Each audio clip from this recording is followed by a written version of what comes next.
Hello everyone, চলে এলাম আরও একটা নতুন ভিডিওর সাথে। সেই 300 বছর আগে একটা মাছ রান্না করেছিলাম আমি। যাই হোক, এডিট করে ওঠা হয়নি। পাবদা মাছটা রান্না করে ভিডিও করে রেখেছিলাম, এডিট করা হয়নি, কারণ আমার রান্নার ভিডিও এডিট করতে একদম ভালো লাগে না। কি জানি কেন, রান্না করতেই আমার ভালো লাগে না। পাবদা মাছ না বড্ড ছেটে, ভাজতে গেলে খুব তেল ছেটে।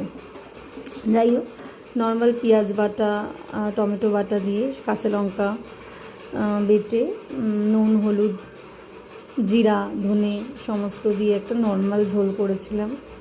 সেটাই তোমাদের দেখাচ্ছি। আমি তো ভীষণ বড় শেফ, এত ভালো রান্না করি আমি।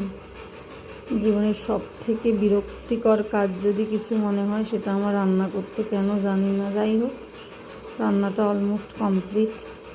খুব তাড়াতাড়ি রান্না করি আমি, কারণ আমার একটা রান্নার পরেই মনে হয় যে আমি অনেক রান্না করে ফেলেছি। কি জানি আমার মতন কার কার এরকম অপ্রিয় রান্নাবান্না।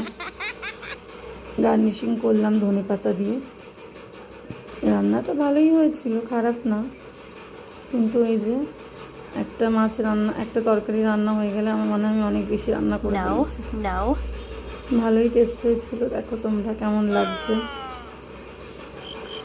ভালো টেস্ট, ভালোই হয়েছিল। Thank you, by.